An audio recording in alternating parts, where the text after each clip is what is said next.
बिस्मिल्लाहिर्रहमानिर्रहीम। Dear students, अस्सलाम वालेकुम। आज हम एटॉमिक स्पेक्ट्रा जो कि चैप्टर नंबर 20 है आपकी बुक का, उसका हम सेकंड लेक्चर जो है वो शुरू कर रहे हैं। आज का हमारा टॉपिक है क्वांटाइज्ड रेडियाई, और ये Bohr's model of the hydrogen atom जो है उसकी एक्सटेंशन है। ठीक है, इससे पहले हम बोर्स के पास्टुलेट्स जो हैं वो लास्ट लेक्चर में स्टडी कर चुके हैं। अब हम जो है उनको इस्तेमाल करेंगे और जो है क्वांटाइज्ड रेडियाई जो है वो फाइंड आउट करेंगे। तो चलते हैं अपने टॉपिक की तरफ। क्वांटाइज्ड रेडियाई जो है, इसके लिए हमें क्या करना है कि सबसे पहले हमने कंसीडर करना है hydrogen atom in which electron moving with velocity v n is in stationary circular orbit of radius r n. यानी कोई ऑर्बिट जो है वो nth ऑर्बिट जो है जिसमें एक इलेक्ट्रॉन जो है वो मूव कर रहा है और उसकी वेलोसिटी जो है वो वी एन के इक्वल है। ठीक है, तो इसके लिए हम क्या करेंगे कि एंगुलर मोमेंटम ऑफ इलेक्ट्रॉन जो है nth ऑर्बिट में, वो सेकंड पास्टुलेट जो है वहाँ से गिवन है। और सेकंड पास्टुलेट हमारा था mvr is equal to NH over 2 pi. तो यहाँ पे हम v की बजाय nth जो है ऑर्बिट की वेलोसिटी ले रहे हैं, लिहाजा vn हो जाएगा। और जो है nth चूँकि ऑर्बिट है तो उसका रेडियस जो है वो rn होगा। सो हमारे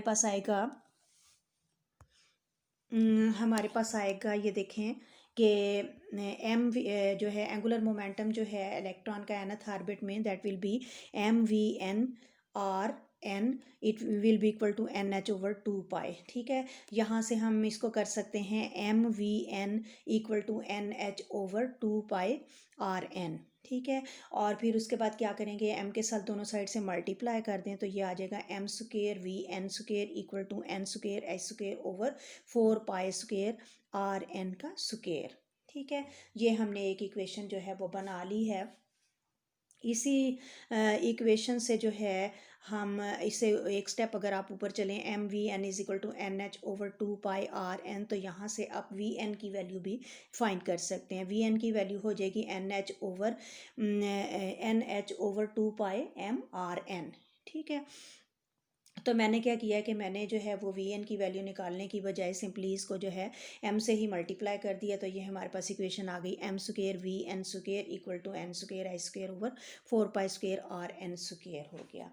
उसके बाद जो है आपको पता है कि कूलम फोर्स जो है वो प्रोवाइड करती है सेंटीपिटल फोर्स। जब इलेक्ट्रॉन जो है वो सर्कुलर ऑर्बिट में होता है तो जो है वो किस वजह से सर्कुलर ऑर्बिट में होता है, ड्यू टू सेंटीपिटल फोर्स।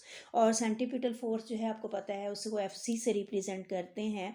और अगर जो है इलेक्ट्रॉन चूँकि वेलोसिटी vn के साथ मूव कर रहा है और रेडियस जो है ऑर्बिट का वो rn है, और m जो है वो इलेक्ट्रॉन का है मास, तो सेंटीपिटल फोर्स की वैल्यू हो जाएगी FC is equal to mvn² over RN। और ये सेंटीपिटल फोर्स जो है it is provided by the Coulomb's force. और जबकि कूलम फोर्स जो है वो क्या है, it is force of attraction between electron and nucleus. ठीक है, और इसकी वैल्यू जो है वो है Fe is equal to ke² over RN², where E जो है it is the magnitude of the charge on the electron as well as on the hydrogen nucleus consisting of a single proton.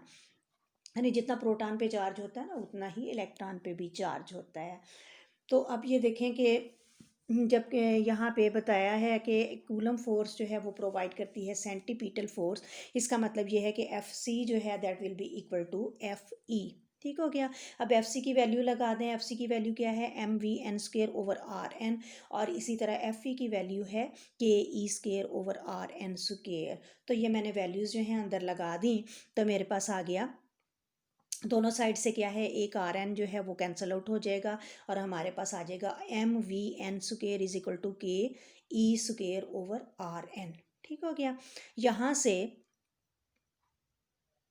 जो है मैं m से अगर multiply कर रहे हैं बोथ साइड से, तो हमारे पास ये इक्वेशन जो है बन जाएगी m² vn² is equal to mke² over RN। ये हो गई सेकेंड इक्वेशन। आगे चलते हैं। तो अब हम क्या करेंगे कि इक्वेशन 1 और 2 जो हैं ये चूँकि दोनों इक्वल हैं तो हम इन दोनों को कंपेयर कर लेते हैं। हमारे पास इक्वेशन बनेगी n square h square over 4 pi square r n square is equal to m k e square over r n. ठीक हो गया। यहाँ से हम आर एन की वैल्यू जो है वो निकाल सकते हैं। किस तरह? आर एन जो है वो बहुत एक साइड पे जो है वो आर स्क्वेयर है और दूसरी तरफ जो है वो उसकी पावर जो है वो 1 है, तो ये इधर से जो है ये कैंसल आउट हो जाएगा और हमारे पास आर एन की वैल्यू आ जाएगी n square h square over 4 pi square k m e square. ठीक है। यहाँ से अब ये देखें कि ये जो है इसको हम लिख सकते हैं r n is equal to n square r one, where r one जो है उसको हमने h square over 4 pi square k m e square जो है उसके लिए हमने रख लिया है आर वन। ठीक है, यानी ये सब्सटीट्यूशन हमने कर दी है। अब हम क्या करेंगे कि इसमें ये जो आर एन की हमारे पास वैल्यू आई है इसमें एच की वैल्यू लगाएंगे, के की लगाएंगे, एम की लगाएंगे, ई की वैल्यू लगाएंगे। ये सारी वैल्यू न्यूमेरिकल वैल्यूज़ मैंने इसमें पुट की हैं और फिर हम इसको कैलकुलेट करेंगे तो कैलकुलेशन से आर वन की वैल्यू आ जाएगी 0.053 नैनोमीटर। आर वन जो है it is called first radius of bourse orbit of hydrogen atom. और बाकी के जो हैं अदर आर्बिट्स जो हैं वो अगर आपने कैलकुलेट करने हैं उनकी वैल्यूज़ तो हम कैसे निकालेंगे? हमारे पास रिलेशन आया है r n is equal to n square r one. ठीक हो गया। आर वन की वैल्यू हमारे पास जो है वो कैलकुलेट हो गई है और अगर हम आर वन निकालना चाहेंगे तो एन की बजाय 1 लगाएंगे तो r one will be equal to 1 square r one. ठीक है, तो 1 का स्क्वेयर 1 और आर वन क्या होता है 0.053। तो जो पहला जो ऑर्बिट होगा हाइड्रोजन का वो उसकी वैल्यू होगी कितनी? आर वन के इक्वल विच इज़ 0.053 नैनोमीटर्स। इसी तरह अगला जो है ऑर्बिट क्वांटाइज्ड वो कैलकुलेट करने के लिए हम क्या करेंगे? एन की वैल्यू लगा देंगे 2। तो आर टू किसके इक्वल आएगा?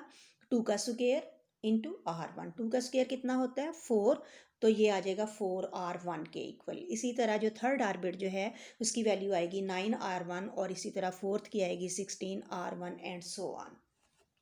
तो इस तरह से हम एन की जो भी वैल्यू लगाना चाहें लगा के तो वो वाला ऑर्बिट जो है उसका रेडियस कैलकुलेट कर सकते हैं।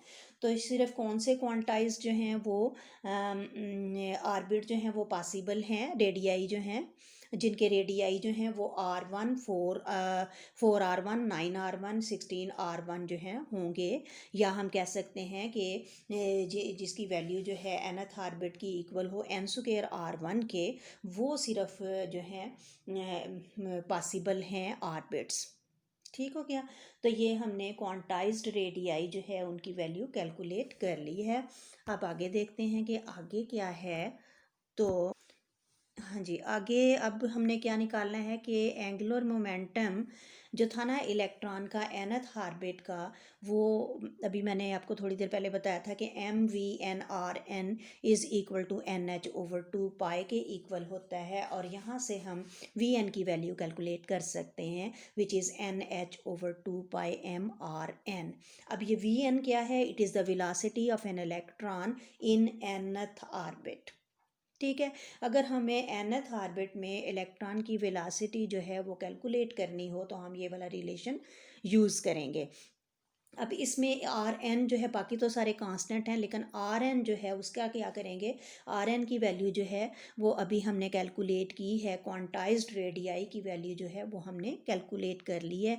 हम आर एन की वैल्यू जो है इस इक्वेशन में जो है वो पुट करेंगे तो हमारे पास वी एन की वैल्यू आ जाएगी। तो देखें आर एन जो है वो किसके इक्वल होता है? वो होता है n square h square over 4 pi square k m e square के इक्वल। ठीक है, अब हम क्या करेंगे कि सब्सटीट्यूट कर देंगे ये वाली वैल्यू आर एन की in the equation for v n. ठीक है, अब वी एन जो है वो देखें, वी एन की वैल्यू है n h over 2 pi m r n. तो इसमें मैंने वैल्यूज़ पुट कर दी, n h over 2 pi m और आर एन की वैल्यू जो है ये नीचे है ना तो ये जो है उलट जाएगा। ठीक है, ऊपर जो है हमारे पास आएगा 4 pi square k m e square और नीचे आएगा एन स्क्वेयर एच स्क्वेयर। ठीक है, इसको सिंप्लीफाई करें तो हमारे पास वी एन की वैल्यू आ जाएगी 2 pi k e square over nh. It is the speed of electron in nth orbit. ठीक है, तो अगर आपने nth ऑर्बिट में इलेक्ट्रॉन की स्पीड जो है वो फाइंड आउट करनी हो तो हम ये रिलेशन लगाएंगे Vn is equal to 2 pi के ई की ई स्क्वेयर ओवर NH, और इसमें जो है वैल्यूज़ आप लगा के सारी तो nth ऑर्बिट है ना, तो nth जो है वो n की वैल्यू क्या होगी 1 2 3 4 एंड सो ऑन। तो जिस ऑर्बिट में भी हमने वेलोसिटी कैलकुलेट करनी हो उस n की वैल्यू जो है वो वाला नंबर हम इसमें पुट कर देंगे, बाकी कांस्टेंट्स हैं इसको कैलकुलेट करेंगे तो वेलोसिटी आ जाएगी nth ऑर्बिट में इलेक्ट्रॉन की। ठीक है, तो ये आर्टिकल जो है ये हमारा हो गया क्वांटाइज्ड रेडियाई हमने कैलकुलेट कर लिए हैं, और इसके अलावा हमने क्या किया है कि जो क्वांटाइज्ड ऑर्बिट्स रेडियाई जो हैं उनमें अगर इलेक्ट्रॉन हो तो फिर उसकी वेलोसिटी जो है वो क्या होगी वो भी हमने कैलकुलेट कर ली है।